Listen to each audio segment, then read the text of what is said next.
এই যে এআই দিয়ে ফেক ছবি, এটা শুধু আমাদের দেশে না, পৃথিবীর সব দেশে সব ইন্ডাস্ট্রিতে হয়।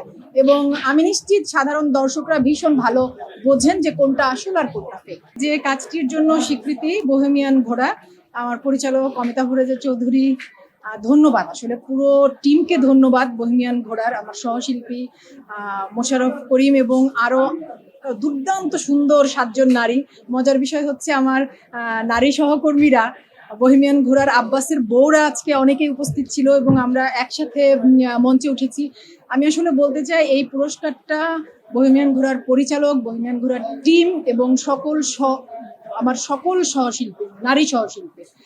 আমি ভীষণ আনন্দিত, এটা আমাদের সকলের জন্য সম্মান। আর সবশেষ ধন্যবাদ এবং সবশেষ কিন্তু সবচেয়ে গুরুত্বপূর্ণ ধন্যবাদটা যাদের প্রতি, তারা হচ্ছেন দর্শক। কারণ আমি পপুলার ক্যাটাগরিতে পুরস্কার পেয়েছি বহেমিয়ান ঘোড়ার জন্য। ধন্যবাদ দর্শকদেরকে আম্বিয়াকে ভালোবাসার জন্য। তবে আমার কাছে কিন্তু মনে হচ্ছে আমাকে আজকে দারুণ গর্জিয়াস লাগছে। শাড়ির চাইতে বেশি গর্জিয়াস আর কোনো কিছু তো কি লাগতে পারে কোনো নারীকে, বিশেষ করে বাঙালি নারীদেরকে? লাগতেই পারে না। পরিকল্পনা কিছু নেই, আছে প্রার্থনা। সৃষ্টিকর্তার প্রতি প্রার্থনা আছে যাতে সুস্থ থাকি, যতদিন বেঁচে আছি পরিবারের সবাই যাতে সুস্থ থাকে। আর যেভাবে কাজ করছি আমি আসলে যতদিন বেঁচে আছি, সুস্থ আছি, অভিনয়ের সাথে থাকতে চাই। তো অতীতেও যেভাবে কাজ করেছি, যে অভিনেত্রী হিসেবে আমার কাছে যেমন কাজের প্রস্তাব এসেছে তার মধ্য থেকে যা আমার ভালো লেগেছে তার সাথে আমি যুক্ত হয়েছি, ভবিষ্যতেও এভাবে কাজ করে যেতে চাই।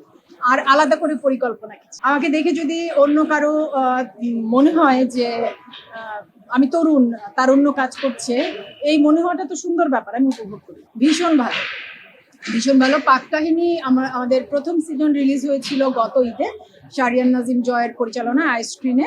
এবার পহেলা বৈশাখ, মানে বৈশাখকে কেন্দ্র করে এটা সেকেন্ড সিজন।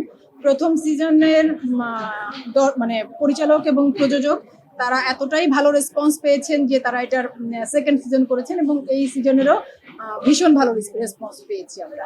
সাধারণ দর্শকরা অনেক ভালো বোঝে, ওরা অনেক বুদ্ধিমান, সবাই বুদ্ধিমান। হ্যাঁ, এবং এই যে এআই দিয়ে ফেক ছবি, এটা শুধু আমাদের দেশে না, পৃথিবীর সব দেশে সব ইন্ডাস্ট্রিতে হয়।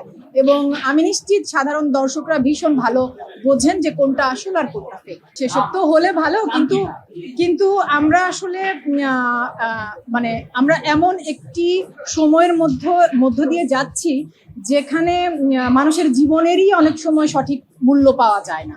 হ্যাঁ, চারপাশে এত সব অরাজকতা বা এত বিভৎস সব ঘটনা ঘটছে, সেই জায়গায় ওই ফেক ছবি নিয়ে পড়ে থাকার সময় কার আছে বলেন? মানুষের জীবনে আরো অনেক জটিল বিষয় আছে।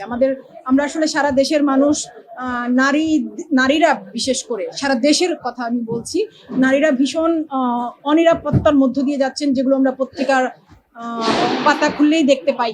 প্রতি 7 দিনের মধ্যে আমরা দেখতে পাই 2-4টে ধর্ষণের খবর, আমাদের দেশের নারীদের খুনের খবর।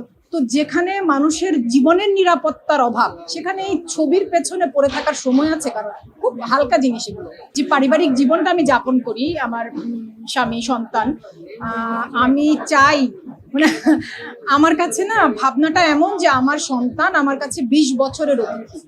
তো ওই 20 বছর পরে তার নিজের জীবন হয়ে যাবে, তার পড়াশোনা, তার ক্যারিয়ার, সে একটা পূর্ণাঙ্গ মানুষ হয়ে তার নিজের জীবনটা যাপন করবে। তো আমার সন্তানের 20 বছর সময়কাল পর্যন্ত আমি আসলে চাই মাসে 30 দিনের 25 দিন আমার সন্তানের আশেপাশে থাকতে, আর বাকি 5 দিন অ্যাভারেজ করলে, আমি বলেছি এর আগেও, ওই সারা বছরে যে 3-4টা কাজ করি, মাসে অ্যাভারেজে 3-4 দিন 5 দিন, এভাবেই কাজ করতে চাই আরো আগামী কিছুদিন।